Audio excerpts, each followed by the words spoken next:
Welcome to this video presentation of IQ Matrix Map 118, Overcoming Self-Sabotage Patterns, part of the Life Success series of maps. This video will break down each of the branches and outline some of the key areas of the map. This topic is divided up into four main branches. First, we're going to discuss what self-sabotage is and some of the reasons why we might sabotage our own behavior.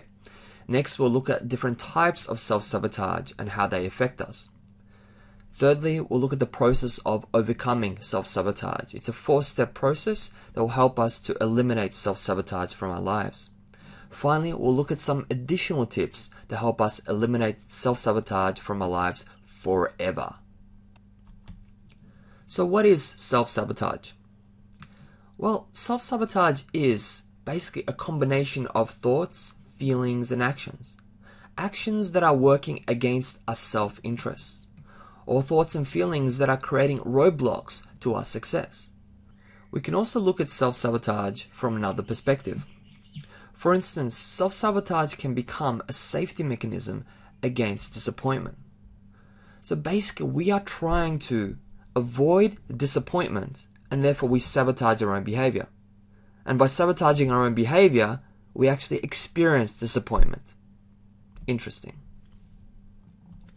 Let's look at another perspective of what self-sabotage is. Self-sabotage behavior is when you want something consciously, when you sabotage yourself unconsciously.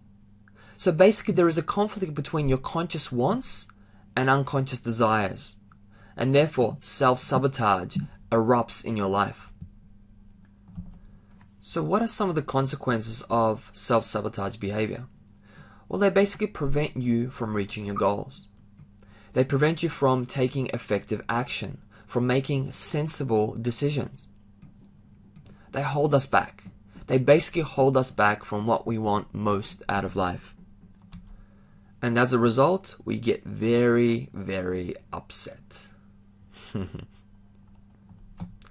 Let's now take a look at some of the reasons why we might sabotage our own behavior. Well, we've already discussed that self-sabotage can become a coping mechanism against disappointment. Another reason why we might sabotage our own success or sabotage our own behavior is a lack of self-esteem, a lack of self-worth, self-belief, or self-confidence. Also, an inability to manage our emotional state, or inability to manage our reactions to circumstances, events, and people. All these things can be learned, can be mastered. But if we have an inability to be able to manage ourselves in these ways, then we will continue to self-sabotage our own behavior, which will be against our self-interests.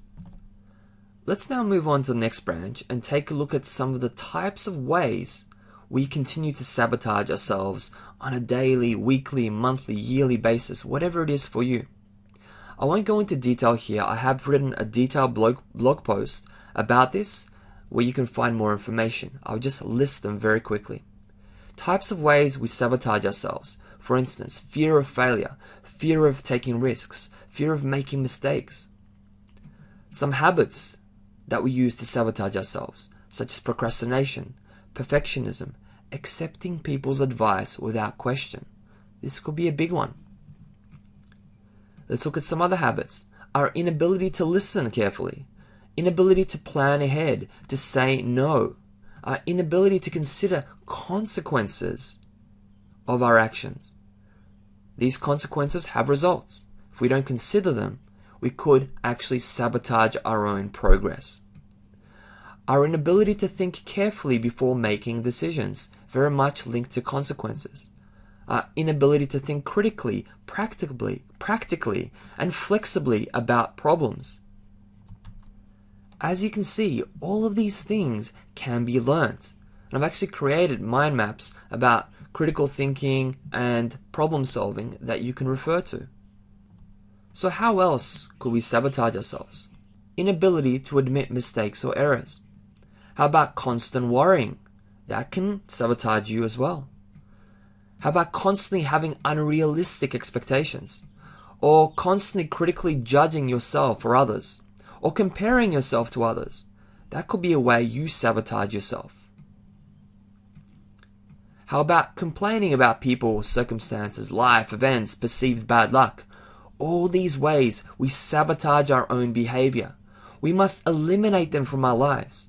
Once we eliminate them, we will free ourselves to be able to do what we want to do.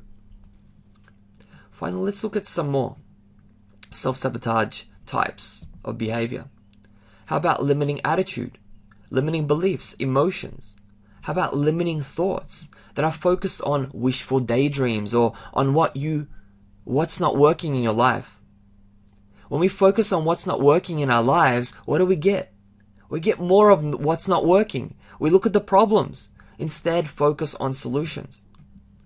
How about the excuses that we make that might let us down and lead to self-sabotage patterns? Such as, oh, this won't work, or I can't do this, or I'm just too busy right now, or I'm just not ready, or I'm just not good enough. All these excuses lead to self-sabotage patterns. Break out of the mold.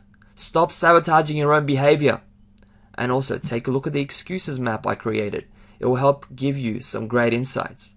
Let's take a look at the process of eliminating self-sabotage from our lives. Again, I go into a lot of detail within the blog post. Here, I'll just mention and go through this process quite quickly. First of all, identify your self-sabotage behavior. You first need to know what you're looking at. Once you've identified the behavior, have a look at the triggers. Have a look at the triggers such as location, events, specific times, objects, people. What specifically triggers this behavior? There must be something there. Simply, you could then just avoid the triggers and you won't fall prey to this behavior. Next, take a look at the positive benefits, the payoffs that this behavior has for you. Sometimes we indulge in certain types of behavior, and as a result, it's because of the payoffs. We feel that it benefits us in some way. Ask yourself, what is the payoff here? And thirdly, identify the limiting beliefs. The limiting beliefs might actually be providing the benefits that you're indulging in on a daily basis. Once you've identified all of this, now it's time to recreate your self-sabotage pattern from the beginning, step by step, from the trigger to your behavior to the end result. By identifying it step by step, you will see it in all its glory, and only by seeing it in that way will you be able to change and move forward. Thirdly, identify a healthy replacement behavior. Every behavior that you want to change, every limiting behavior you want to change, you must now replace it with a more healthy behavior, a behavior that you can use on a daily basis that will help you. And also, while you're going about the process of identifying this behavior, think of reasons that you could make the change. This will give you the motivation, the push you need to actually make the changes that you need to make in your life. Finally, number 4, practice a new behavior until a habit is formed. Practice for about 4 weeks, 21 days, some people say. I'd say let's just do it for a month. Practice a new behavior. Trigger it, practice the new behavior until it becomes a habit.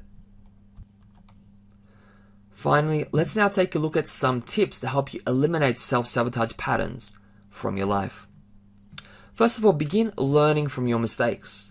Now, it's important that we always learn from our mistakes on an ongoing basis. So, for instance, you fall prey to some self-sabotage patterns today. Learn from that. Learn from that experience and move yourself forward in a more proactive manner the next time that happens. This basically stems down to asking better questions. So ask yourself, what have I learned from this? What would I now do differently? What would the benefit be? And how will this allow me to get what I want? Asking questions will help you to get the answers you need to move forward. Thinking bigger and bolder will also help you to overcome your self-sabotage patterns. Why is this? Well, when you think bigger, you actually open yourself up to new perspectives and understandings. Next, see all your failures as stepping stones, like here, as stepping stones for success. Every time you fall back to a self-sabotage pattern, learn from it. Use it as a stepping stone to always keep moving forward. Always treat the process of change as an experiment. Life is an experiment. We didn't get to where we are without experimenting. Sometimes you put the wrong ingredients in, wrong chemicals together, and everything blows up in your face. What do? We go back to the drawing board.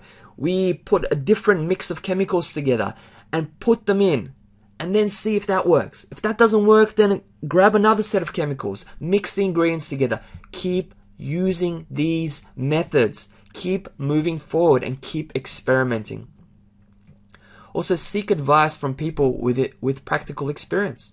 People who've had experience overcoming what you're struggling to overcome. Seek their advice. They'll be able to help you. Always make plans in advance, considering possible challenges and obstacles. When we are prepared for change, we'll be ready to make the right decisions at the time when change confronts us. So prepare in advance and plan ahead. Also, always focus on solutions, not problems like we discussed before. Focus also on the impact of your decisions and actions. Very important. And cultivate present moment awareness. This is important because when you're overwhelmed with your problems, the best thing you can do is to focus on a solution or to focus on right now, step by step, what you can do to get out of your dilemma. Also, sometimes adjusting expectations can help to overcome self-sabotage patterns. Taking proactive action, taking more risks, and taking time to reflect, then to act. Reflect, then to act will help you also. And finally, reframe your thoughts by changing your perspective of the situation. All these ideas can help you overcome your self-sabotage patterns. I've written a lot more detail about each one of them on the IQ Matrix blog. That concludes the overview of this IQ Matrix. Thank you for watching this video. I hope this map can be used as an effective reference tool to help you reach your goals and objectives. Please visit the IQ Matrix blog to read a comprehensive description of each branch of this IQ Matrix map. The map is also available as a high-resolution PDF download and as a laminated poster from the IQ Matrix website. For more information, please visit iqmatrix.com or click the link below this video.